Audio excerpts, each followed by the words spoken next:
Salut à tous, j'espère que vous allez bien et on se retrouve aujourd'hui pour une nouvelle série de vidéos que vous avez demandé à 98% et que je vais poster chaque week-end. Alors c'est parti pour le premier point sur l'actu PSG.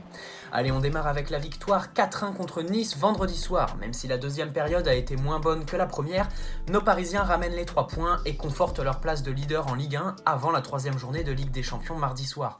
On peut retenir la nouvelle grosse performance d'un Di Maria auteur d'un doublé, le retour fracassant de Kylian Mbappé qui s'offre un but et délivre une passe décisive en à peine 10 minutes, le troisième but en autant de matchs pour Icardi, les matchs intéressants d'Abdou Diallo et de Choupo-Moting sur le côté gauche, et enfin l'arbitrage très sévère de François Le Texier qui a cassé le rythme d'un match où Nice commençait à reprendre confiance avant de finir à 9, conséquence de 2 cartons rouges, dont un pas totalement justifié.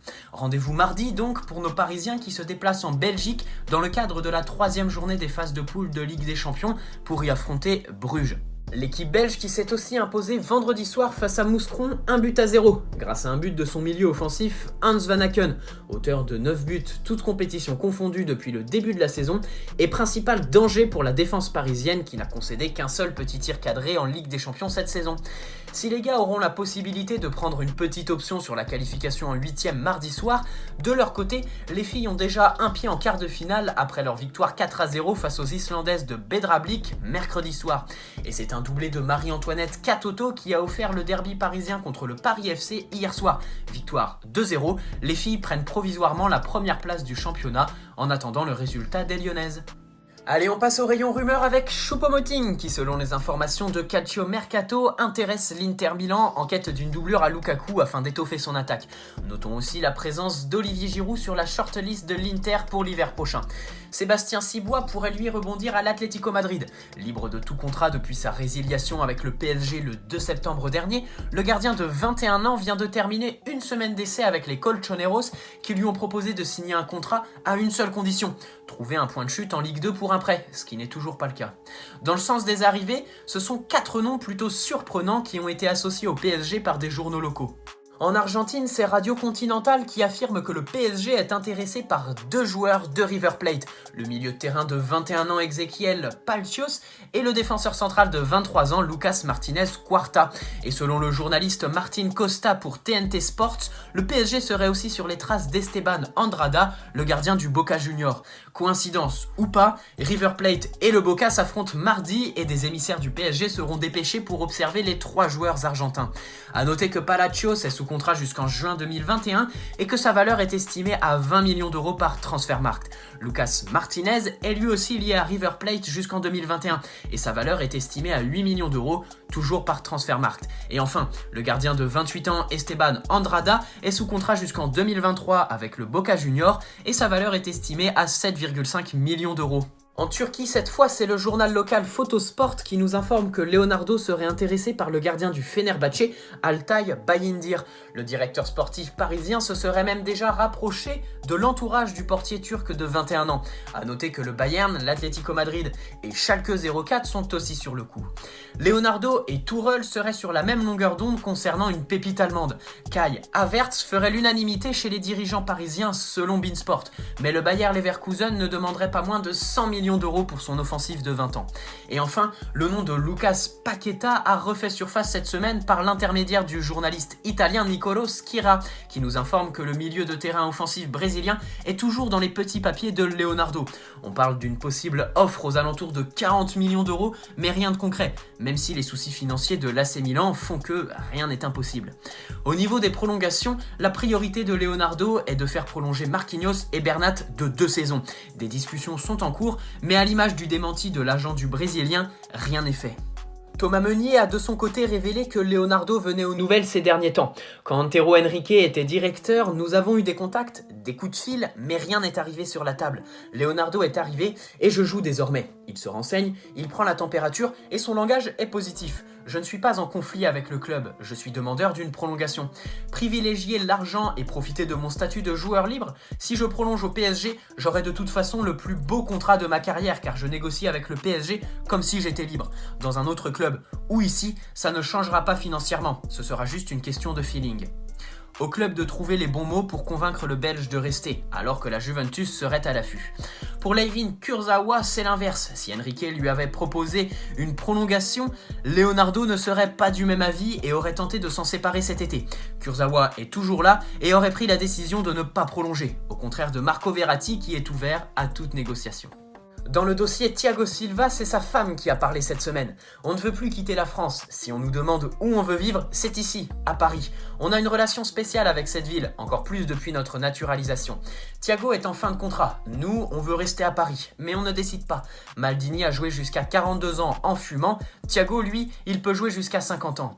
Pour Cavani, impossible de cerner clairement la situation et les convictions de toutes les parties. Le Parisien nous informait ce matin que le Matador n'entrait plus dans les plans de Tourelle qui privilégierait Icardi pour la pointe de l'attaque et que le club se préparait à la fin de son contrat. Mais chaque semaine, la donne change selon les médias. Alors à l'image du cas Neymar, évitons de perdre notre temps à s'attarder sur un feuilleton et des rebondissements créés par les médias. Autant attendre quelque chose d'officiel.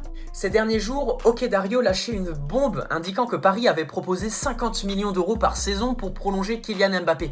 Mais il n'en est rien. Si le PSG souhaite garder Mbappé le plus longtemps possible, le club n'a pas les moyens de lui offrir 50 millions d'euros par saison et ne veut pas surpayer ses joueurs, la crise géopolitique au Qatar jouant sur l'économie du pays.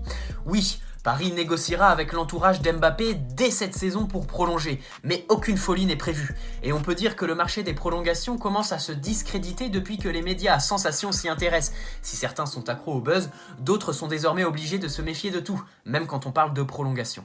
Petit détour par l'infirmerie que Neymar a rejoint pour 4 semaines, accompagné d'Idrissa Gueye qui sera indisponible pendant 10 jours, vous le savez tous. Draxler et Dagba ont repris l'entraînement collectif et leurs retours sont imminents. En revanche, pour Thilo Kehrer, c'est toujours aussi flou. Éloigné des terrains depuis 2 mois, le défenseur parisien ne sait toujours pas quand il pourra reprendre la compétition. Les premières observations faisaient état d'une lésion de l'aponévrose plantaire, un tissu fibreux situé sous le pied. Mais depuis, le diagnostic a été affiné. Il s'agit d'une rupture de l'aponévrose, une blessure rare chez les footballeurs qui nécessite avant tout de ne pas solliciter la zone pendant plusieurs semaines, voire plusieurs mois. Donc Kehrer passe ses journées aux soins ou à travailler le haut du corps. La douleur est toujours présente et le défenseur n'est pas prêt de retrouver les terrains. Justement, selon RMC, le club se penche sérieusement sur la préparation physique des joueurs avant les matchs. Le préparateur physique du PSG est visé, est accusé de faire beaucoup trop de foncier dans la préparation des matchs. Et selon plusieurs indiscrétions, le PSG a donc décidé de réadapter son travail de préparation athlétique des matchs en diminuant la charge de travail des joueurs. Espérons que ce soit la bonne solution. Et enfin, la date du tirage au sort des 8e de finale de la Coupe de la Ligue, qui voit les clubs disputant une Coupe d'Europe faire leurs entrées en lice, est connue. Le tirage au sort sera effectué sur le plateau du Late Football Club le mardi 12 novembre à 22h45. Les matchs se joueront les 17 et 18 décembre, et on rappelle que c'est la dernière édition de cette compétition. Le président de Leeds United a ouvert la porte à de possibles négociations pour le rachat du club entraîné par Marcelo Bielsa par les propriétaires qataris du PSG. Autre fait divers autour du club, vendredi Mediapart révélait une nouvelle affaire qui met Nasser Al-Khelaifi à nouveau dans de sa drap. Après les soupçons de corruption active dans l'attribution des droits télé pour les Coupes du Monde de foot 2026 et 2030, puis dans la candidature de Doha pour les championnats du monde d'athlétisme, le président parisien se retrouve encore au cœur d'un nouveau scandale lié à une affaire de corruption organisée. Mediapart précise que dans le cadre de l'enquête autour de l'attribution des droits télé des prochaines Coupes du Monde, des documents confidentiels révéleraient comment Nasser Al-Khelaifi aurait organisé le financement d'une villa de luxe occupée inhabituellement par Jérôme Valk, l'ancien secrétaire général de la FIFA, au moment où les deux hommes auraient conclu de généreux contrats télé de 480 millions de dollars. Une nouvelle accusation qui, bien sûr, reste à confirmer. Et enfin, mercredi, c'était l'heure des retrouvailles entre Ben Arfa et le PSG au Prud'homme. On rappelle que le joueur réclame 7,7 millions d'euros au club et l'accuse d'harcèlement moral. Défendu par maître Marie-Hélène Cohen-Guilleminet, le PSG a décrit un Ben Arfa pas coopératif, qui n'avait pas d'adhésion au projet, qui se livrait à une orchestration médiatique et qui était en surpoids. L'avocate n'a pas hésité à comparer les performances de Ben Arfa avec celles de ses autres coéquipiers en attaque. Le conseil tranchera ce litige le 16 décembre. Voilà, c'est tout pour cette nouvelle série de vidéos qui, je l'espère, vous plaira. N'hésitez pas à me donner vos avis dans l'espace commentaire, posez votre like si cette vidéo vous a plu, vous abonner si ce n'est pas déjà fait. Bonne soirée à tous, allez Paris, ciao.